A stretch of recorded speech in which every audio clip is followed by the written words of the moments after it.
COVID situation and how that's escalated more recently in a national lockdown we're in. The session we're going to run today is I'm going to pass over to Sam Crowe, Director of Public Health, as soon as possible to give a detailed update as to where we actually are, and hope that will be really useful. And then Graham Farron, the Chief Exec of BCP, is going to chair a question and answer session. The panel we've got for you today should be pretty much everybody would need to ask questions of. So it's Councillor Nicola Green, who's the portfolio holder at BCP for COVID Resilience and Public Health, Jan Thurgood, who's our Director for Adult Social Care, Sam Derea from Dorset Police, Dorset Police Assistant Chief Constable, Dr. Karen Kirkham, who is the Assistant Clinical Chair of NHS CCG, and also we have Dr. Alison O'Connell, who is CMO, Chief Medical Officer at University Hospitals Dorset. Sam will go through the data in some detail with you, but the message from us, and we're now more convinced we need to be moving forward towards is this is a very, very serious time. Our case rates are doubling every 5 days, which is a rate of transmission that we haven't seen before. So this is much more serious than at any point in the past. And our NHS, which our colleagues will explain to you, the bed numbers we've reached there is in excess of where we've reached in the past. Our case numbers from yesterday were 672 per 100,000, which is a marked difference to where we were, and a lot down to the potential new strain of the virus. I won't take up any more of your time. Ask as many questions as you can in the session. We've got the panel here for you. Let's hear from Sam Crowe to take us through the data. Thank you, Sam.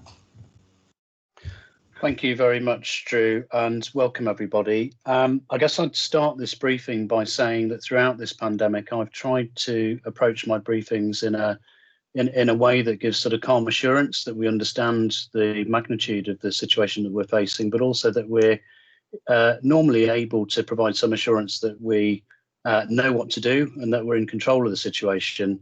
I think the gear's different today.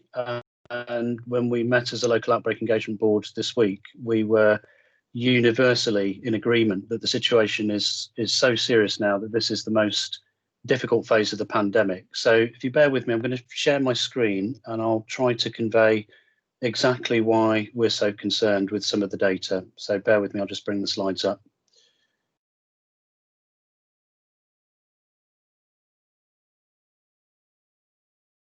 Are you able to see anything yet? It doesn't look as if that's coming through.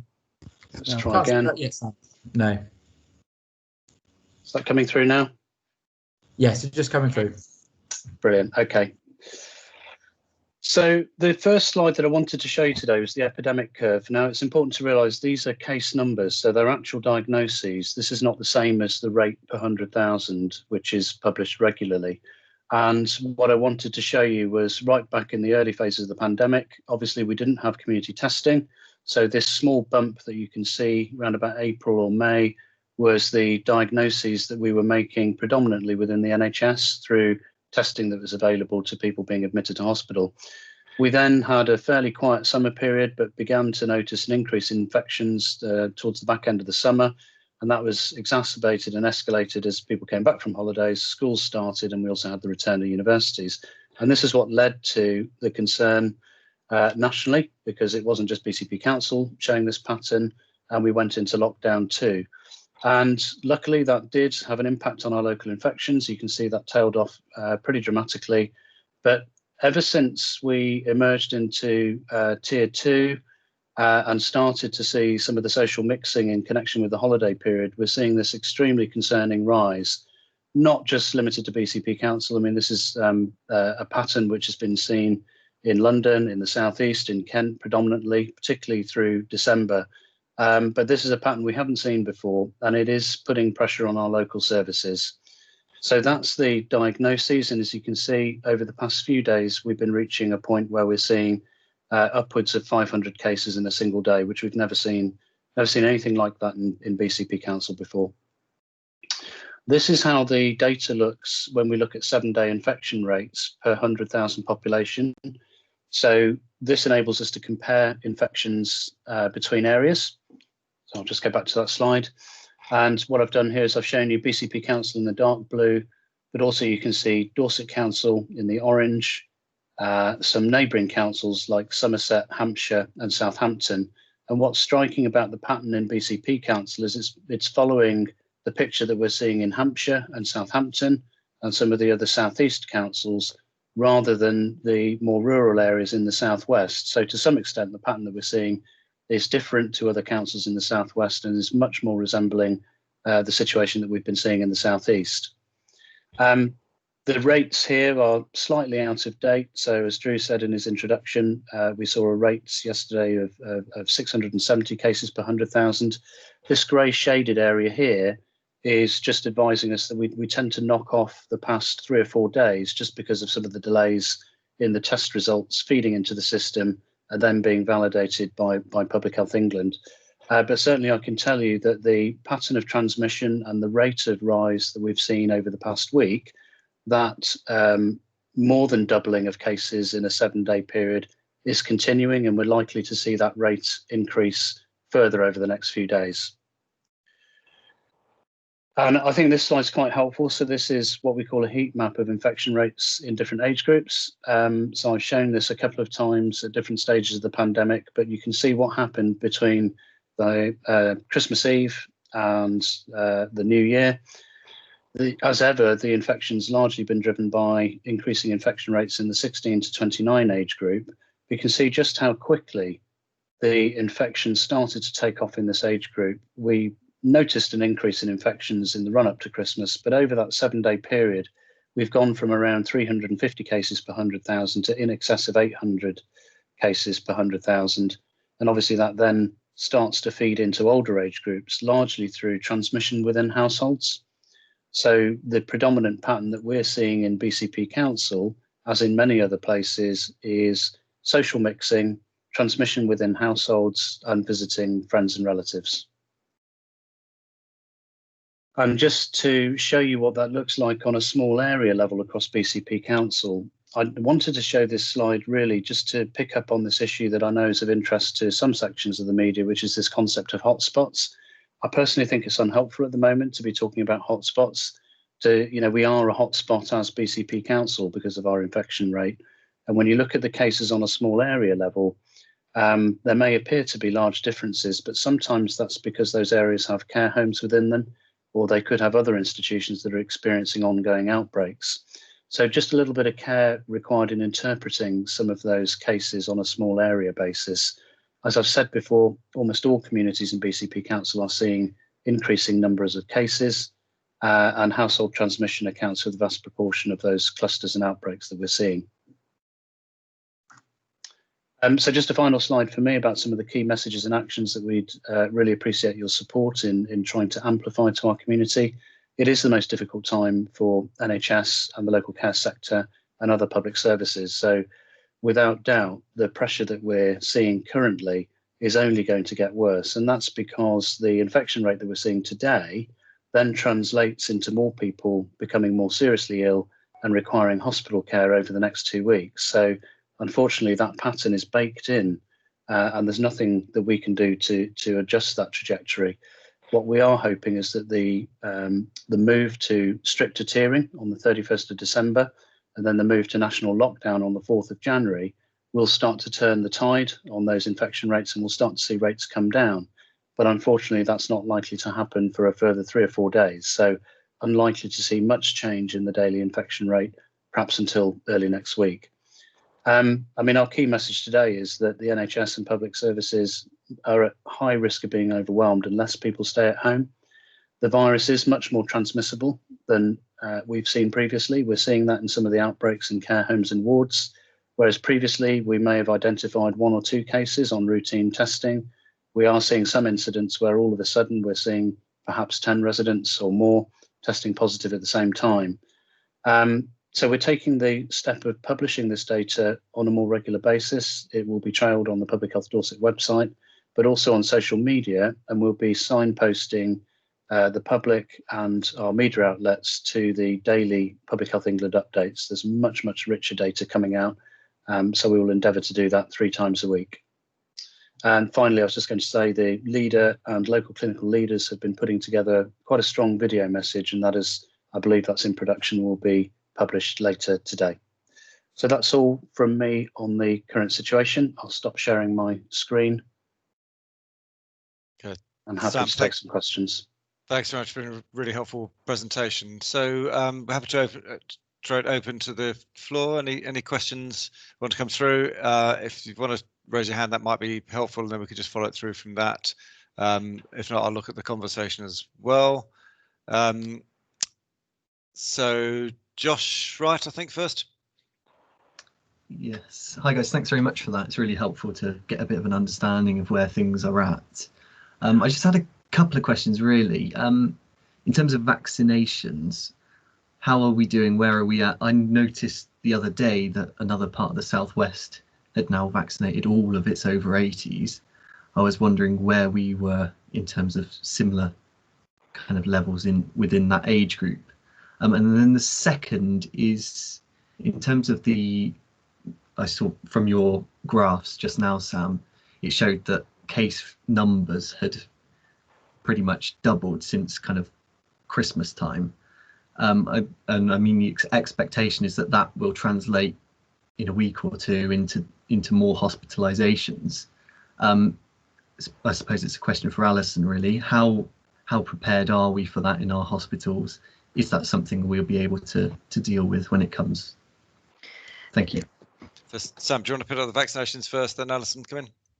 I was going to suggest perhaps myself and Karen might want to pick up the vaccination question. I mean, I think in general, this is a programme that's been stood up very, very quickly. As I'm sure you're aware, government has been quite careful not to put too much firm information into the public domain.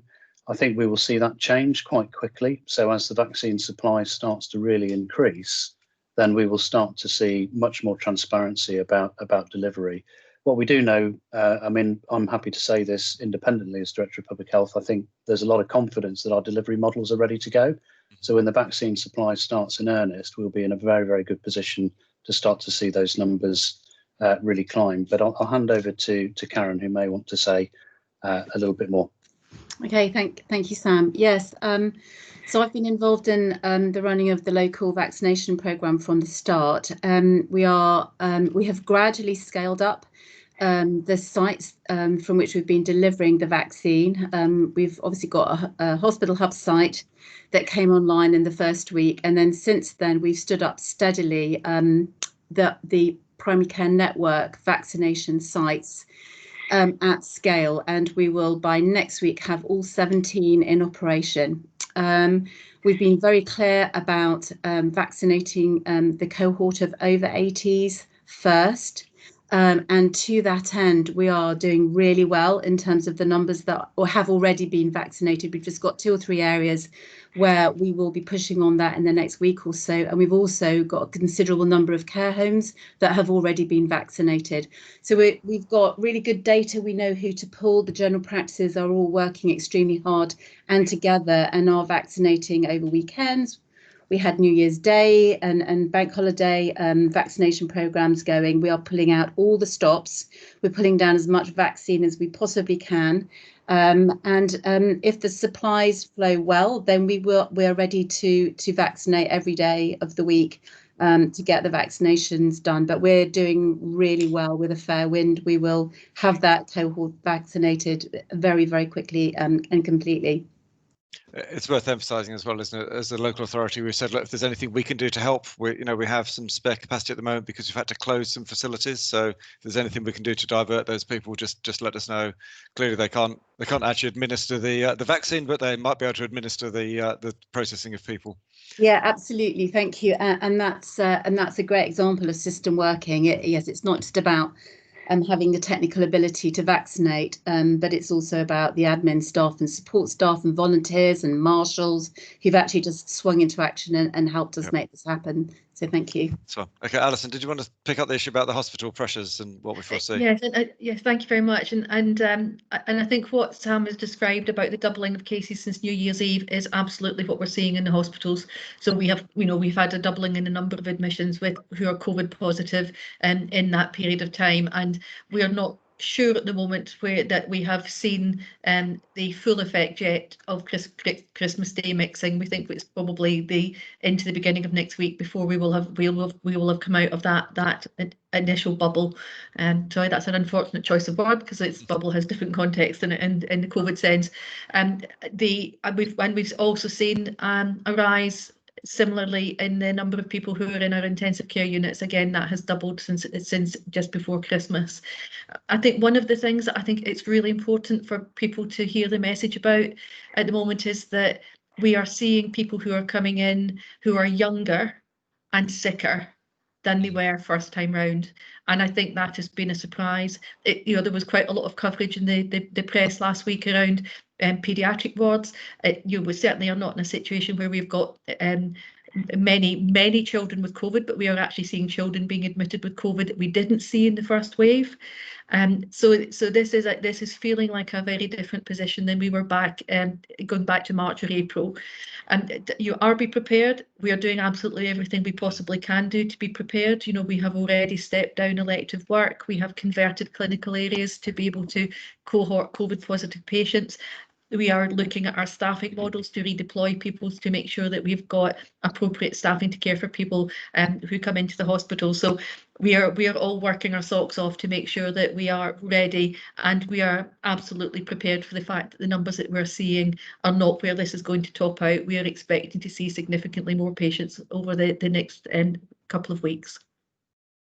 Okay, thanks, Josh. Okay, for those answers, go bring in Blair next. Yes, thank you very much for your update. Clearly, we haven't yet seen the full effect of both Christmas and probably more alarming than the New Year. Do you think that quite a lot of the rise is directly linked to those events? And probably linked to that, as I drive between home and the radio broadcasting studio, in the first lockdown, it was very evident that the traffic on the roads was considerably lighter. Now there isn't much difference being noted. And I just wonder to what degree the message of staying at home, and particularly that as that relates to work, is actually penetrating the general public. Okay, who wants to pick this one up? Sam, do you want to go first? Yeah, thanks, Graham. I'll perhaps start it and then others can come in. I think it's probably a combination of factors, to be honest, Blair. I mean, there's been a lot of questions asked about whether this is new variant COVID and how much might be here. It is winter, it's a respiratory virus, people are indoors much more, and we know that there's been mixing between households, and all of those factors are those that epidemiologists would say will lead to an increase in transmission. In terms of the stay-at-home message, I mean, it's partly why we wanted this briefing today, just to try to get over to the public as quickly as possible just how serious the situation is. So stay-at-home means stay-at-home.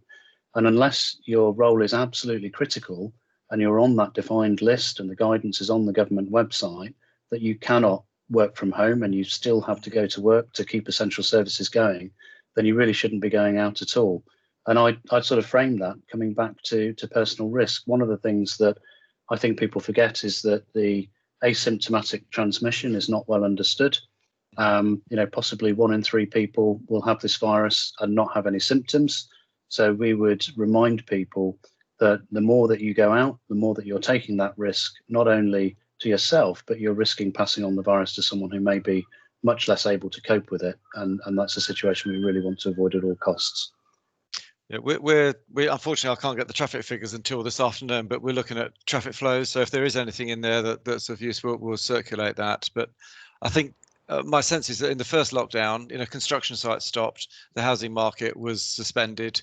It was a lot tighter than at the moment. The message now, very much is work from home if you possibly can, but if you can't, you can still go to work. That has changed it. And I think we're seeing higher levels of attendance of children at schools continuing. So I think all of those factors, I think, you would just have to ask the question, does it feel as tight as the first lockdown? And I think the answer is no, from personal experience. So those are all issues that we need to factor in. There's bound to be a degree of weariness, isn't there? Lockdown on and off over the last 9 months is bound to have some effect. So I think that, as Sam said, we need this sort of press conference to try and get some of those messages across again. Nicola, do you want to come in? Thank you. Yes, it was really just to bring those two things together. And hello, Blair. It's so nice to see you. We've had incremental increases, haven't we, in what we can or we can't do over really back since the summer. And therefore, I think we've got into the habit of taking incremental steps up or down, whereas actually what we need to remind ourselves is this is lockdown. This isn't a nuance between tiers, and therefore we need to get ourselves as much as possible back into that mindset of the first lockdown and those very clear messages that Sam was articulating about stay at home really means stay at home. Thank you. Yep. Okay, anybody else want to add anything to that? Okay, let's bring in Emily with your question.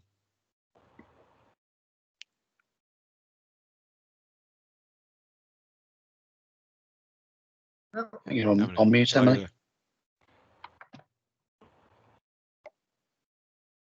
Okay, I think you're there. Can you hear me or not? Can now. Oh, good, fine, right. I was just getting me to dial in. Right, I'll shut that up. Oh, yeah. Oh, so that was me on the phone. I was trying to join you. She's gone. Sorry, my questions. I'm just representing BBC Radio Solent. Tristan, as you will know, most of you is on leave, but I am sitting in Bournemouth as a Bournemouth resident, obviously have lots of interest. I have 3 questions without wanting to be like the man on Sky. Yep. One for the Assistant Chief Constable, if possible, about policing this weekend of visitors towards the area from outside of the area, particularly I'm thinking, the Hampshire end, where perhaps they have a higher rate than us even. One for Nicola Green, if possible, about schools this week and the levels of applicants you've had for key worker and vulnerable children placements. Where I know, because I live around the corner from Stourfield, that they've had to ask for the key worker list, not all of them to go because there isn't space for them all. And I know that's happened in many places around the whole of the Solent patch. And then, if possible, if Alison O'Donnell's still there, about whether or not we're at the stage of cancelling operations, elective surgery, what level of outpatient service is still being provided at the hospital. I know that's 3 separate questions, so sorry for being needy. Okay, no, that's fine. So, Sam, was that the first one? Yeah. I'll come in. Yeah, no problem. So we've been really clear that it is about staying at home. Obviously, there are exemptions, and you can travel for reasons that are listed really clearly on the legislation. We have actually put a bit of a request back into government through the National Avenue around what close to home means, and trying to get some clarity around that. But what I would ask people to think is, this is about essential travel. So if you are traveling, you need to stop and ask yourself if that is needed for you as an individual to be able to go out and get in your car or walk down the street to go somewhere, and what that means and why you're doing it. And very much in terms of policing over the weekend, and our approach hasn't really changed in terms of the engage, explain, educate, and then enforce as the last sort of opportunity for us to use the legislation. But we are taking a really proportionate approach to that, in terms of speaking to people, finding out why they're out and about, if we are stopping and speaking to people and stopping those travelling. And if there are good reasons for that, then we'll take a proportionate approach. If people haven't got a good reason for that, then we will use enforcement, and we will use ticketing around the legislation, because we are here to make sure that our services are protected, that we're protecting the NHS, that we're protecting our communities. And going back to the previous question around the impacts it's having on all of the public services, we're up to 10% now in terms of sickness, which has been a real increase from Christmas and New Year. And I think we're finding that across the services about how we're all balancing our own workforces. So when people are deciding to go out and travel, or to come into the area, what they've got to think about is what are the pressures that they're putting into that system, into that community, and what difference difference it really makes. But the communication very clearly from us is we're not open for business. If you're travelling, it has to be for good reason. I think certainly in the first lockdown, one of the messages was keep off the roads to reduce road traffic accidents, to reduce casualties, to reduce the pressure on hospitals. And if you just took the national stats, I think there was something like 150,000 people injured in road traffic accidents per year. So the figure now, if they all require hospitalisation, the BCP population is about 150th of the national. So you'd say it's getting on for 1,000 people in hospital or requiring some sort of medical attention after road traffic accidents. Cut those in half, you reduce the pressure on the hospitals, you reduce the pressure on the NHS. Nicola, I think the second one was for you. Sorry, Nicola, you're still on mute. Okay, sorry about that. I think if anything demonstrates the interconnectivity of everything, then the school places is one of those things. And this shows that things are both the same and things are very different this time. Because, you know, there was always the opportunity for certain of our cohorts to access school places. But this time around, government have broadened that definition of critical workers, and I think that has to be a good thing. And it can include one of two parents, and that even if you're home working, it doesn't preclude you from accessing a school place. What that has meant, though, is that there are larger numbers now of parents who are seeking to send their children to school, and schools clearly are juggling that tension between staying open for children of critical workers or those who are, you know, otherwise in need of a school place, and managing their online curriculum. So, you know, for schools there is a tension there, and it's creating some pressure. And certainly we need to thank them for doing their very best. We are still working on what the impacts of that are. You know, Emily, I know you've done some work on this on Solent, and I'm not surprised at all to hear that it's not a regional picture. The actual numbers we'll have a better idea of later on today, but there is a great challenge for schools this time round. In providing places and the online curriculum, and that's still sort of sorting itself out. But you know, as others have mentioned, the workforce for public services is also the community for public services. So, you know, our whichever profession you look at, absence rates are rising because this virus is so fast spread within the community. You know, people who have key jobs to do are also vulnerable to it, and therefore it's really important that the schools are able to provide places so that the people who need to go to work can go to work. And in brief, stay in touch with your school. You know, schools tend to have those very direct and very good links with their communities. And I know that, you know, every primary school and the secondaries too will do their very best to be open for every child that needs a place. Sure.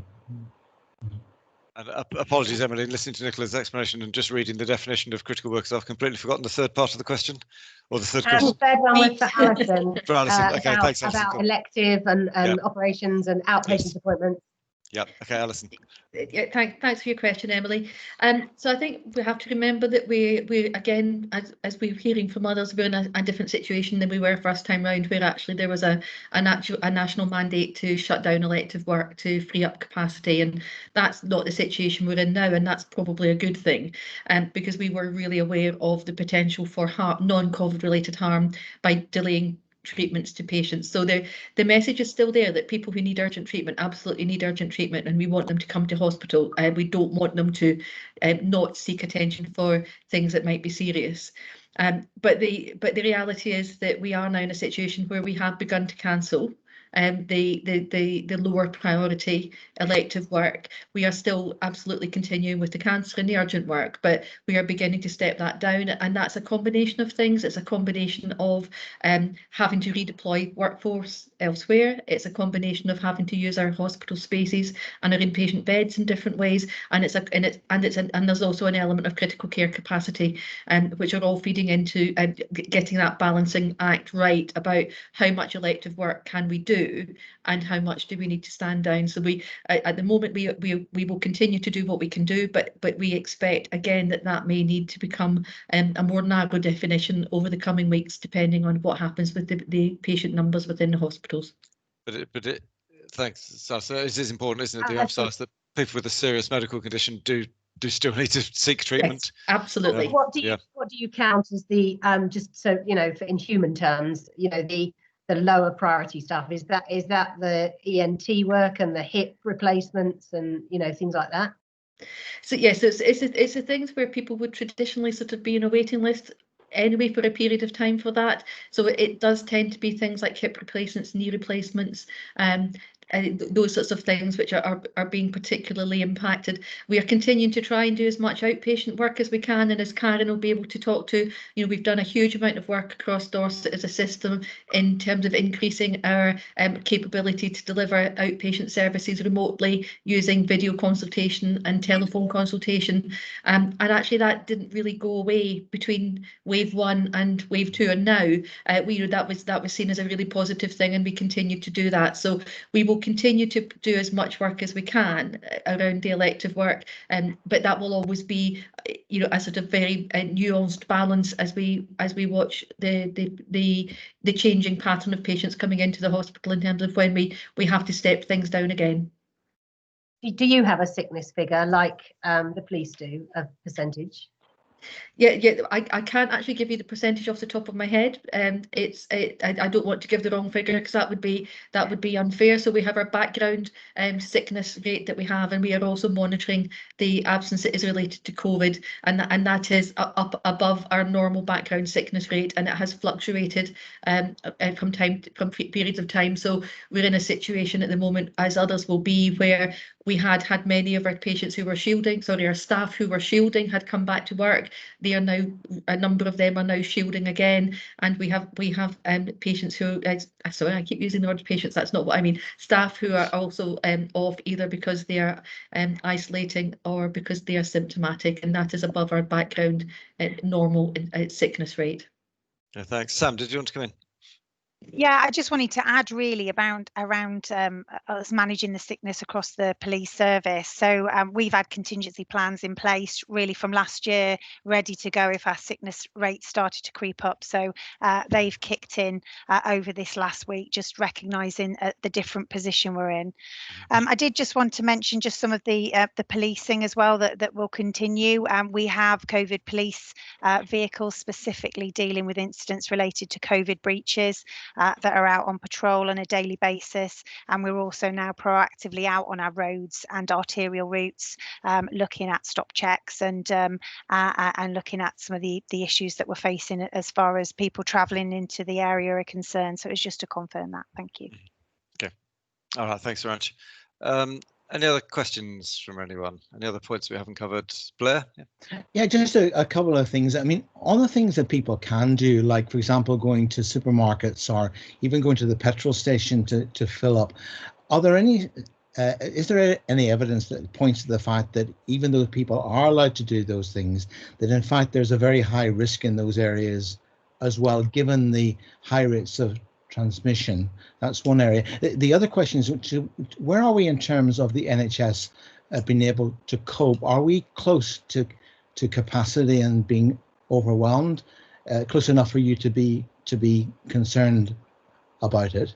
And of course, the other perhaps more piece of good news is that with 1,600 marshals having been recruited to help when the vaccine does start to flow, are we confident that we can get those folk operational fairly quickly, and of course that the vaccine supply would be, we'll be getting enough of it?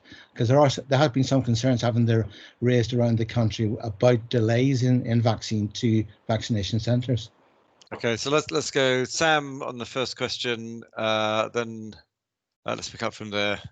I think we're finishing with Karen on the vaccination issue, if that's okay. Yep. So Sam, infectious or thanks shopping? Thanks, Graham. Blair, I think in all honesty, hard to quantify, and the reason is that when we get information through on the basis of contact tracing interviews, quite often supermarkets may be mentioned as somewhere where people have visited over the past 7 days, but that's not the same as definitely being able to say that that's where they contracted the virus. I think when we look at the data at scale, what the overwhelming pattern of transmission remains transmission within households. There's obviously a question as to where that individual member in the household first picked it up from, but it's difficult to say. As a general rule of thumb, anywhere indoors where you're spending time in close proximity to other people, that increases the risk of infection. If it's an outdoor filling station and it's a very short trip to the filling station, you remain outdoors, it's probably lower risk, but it's hard to say with any degree of specificity. Yeah, I think that, but it is an important message, isn't it? That sort of effectively every activity that means you're associating with other people carries a certain amount of risk. Karen, do you want to pick up the vaccination issue off the back of that? Yeah, I will do. I also just want to reiterate the social distancing, the hand washing when you get back in, the face mask wearing, you know, the complete essentials to the way we live our lives right now are really incredibly important, Blair. So kind of just stick to those principles all the time and be obsessive about it.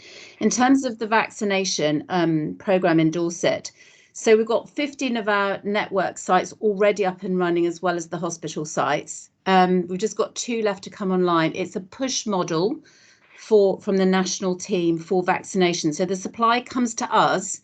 We don't really have very much control over when that comes. Whatever we are given, we are vaccinating. So that's the first thing to say. So the public needs to have confidence that we are giving as much as we get. And when we move to what they're calling a pull model, we'll be able to pull it down in greater quantities. We're training lots and lots of staff as well to help us do this. So you know, to maintain as much business as usual in general practice as well is also really important, because as Alison said, we're still trying to deal with the usual. You know, we want to see urgent cases. We don't want people to not come because, you know, they're worried about contacting the GP. If they think they've got a cancer or a chest pain or a stroke symptoms, we need to see them. So we're trying to do that as well. But the vaccine, as it flows, we are delivering it. Yeah, thanks, Karen. That's helpful. And then, the ultimate question, probably more for Alison in terms of NHS capacity. It is just worth saying, isn't it? This is something we've been discussing across the whole system, because when you think about NHS capacity, you've also got to think about the capacity of social care to accommodate those that are coming out of hospital, etc. So, Alison, if you want to start, then I might bring Jan in afterwards to talk about the social care end as well. Yeah.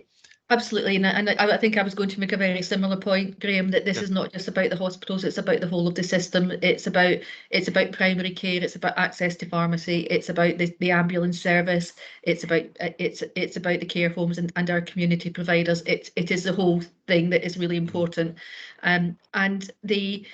You know, and we are taking this really seriously, Blair. You know, we have got a meeting at the very senior level of the trust, which is stood up twice a day, where we are absolutely looking at what is coming into the hospital, what is going out of the hospital, where our staffing pressures are, you know, how many patients we've got, how we're going to manage them and optimise the capacity. You know, that is absolutely going on. I mean, in fact, it's probably about to start. The second of those for the day is about to start any time now.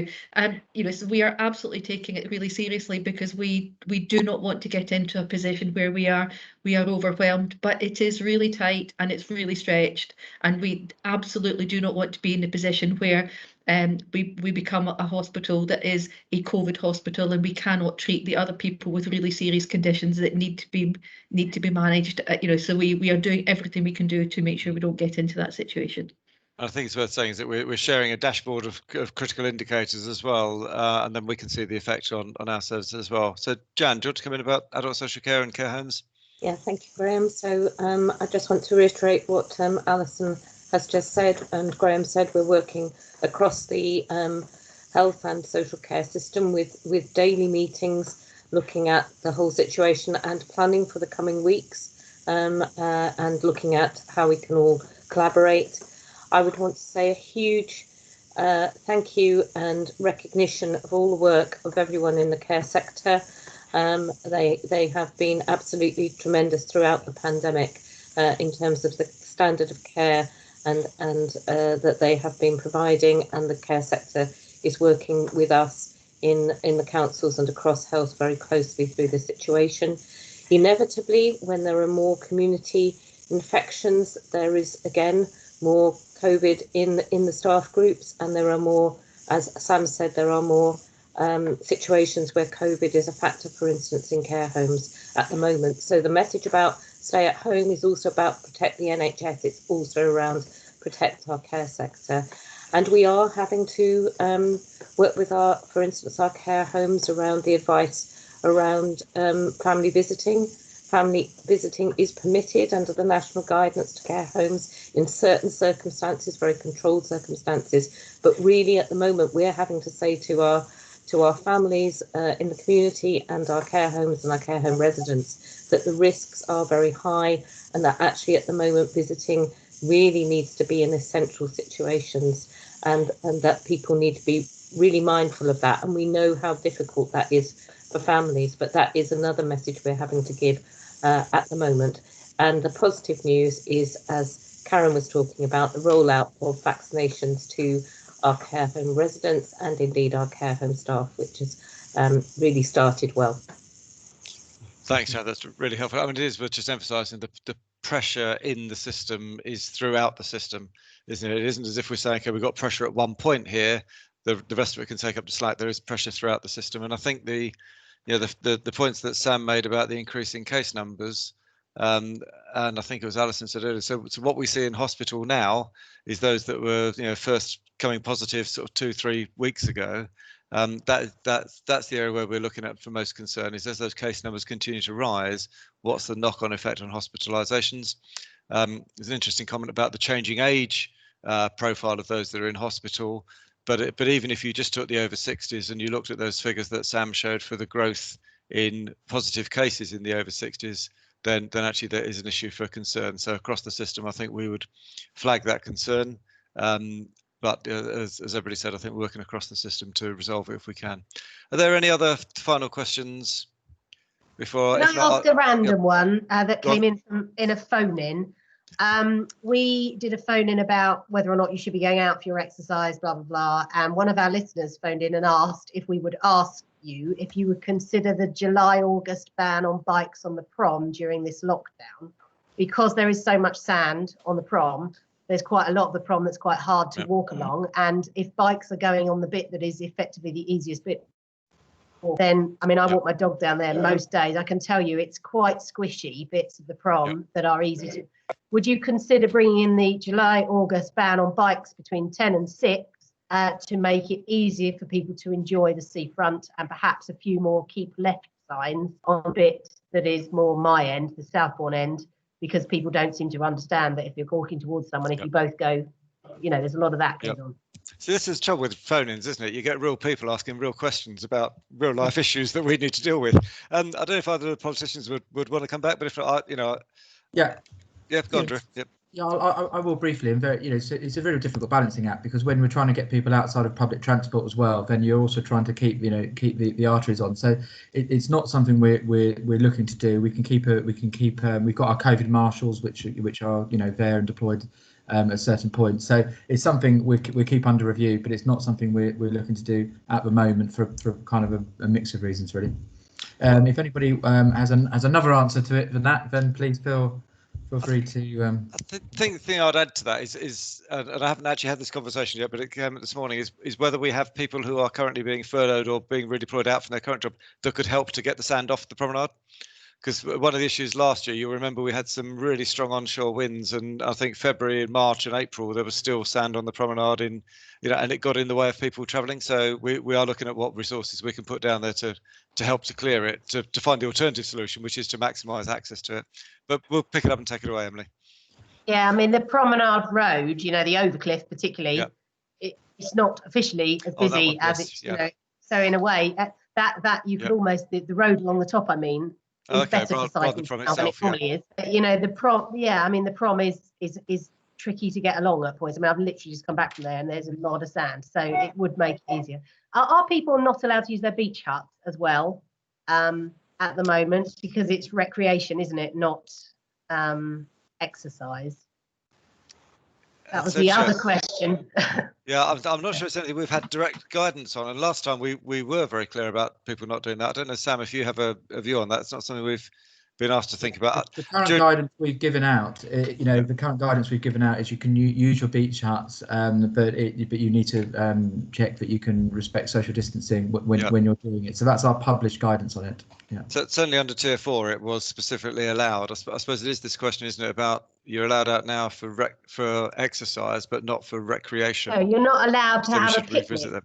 I've called the guidelines, 29 pages of it, and you are not allowed to have a picnic. So I would argue if we go to our beach hut, we naturally do. I mean, I'm vested interest. I have a hut. We do go down there and we make a cup of tea and have some biscuits, and effectively we're having a picnic. So we'll revisit our guidance and have a look at that and let you know. Yeah. And if you are going to ban beach hut use, please could we have a discount for next year? Because I haven't hardly had a chance to use it this year.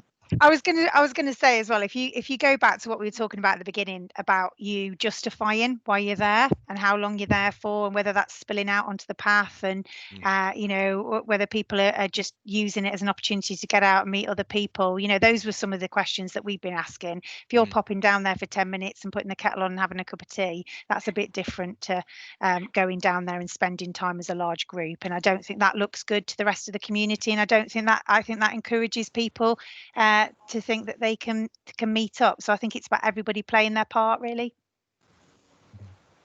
Absolutely. Thank you, Sam. I think we've also got a hand from Josh as well. So should we come back to Josh? Thank you. Yes, thanks. I'm about to say I've got 3 more questions, but I'm hoping they're all quick fire ones, so it won't take too long.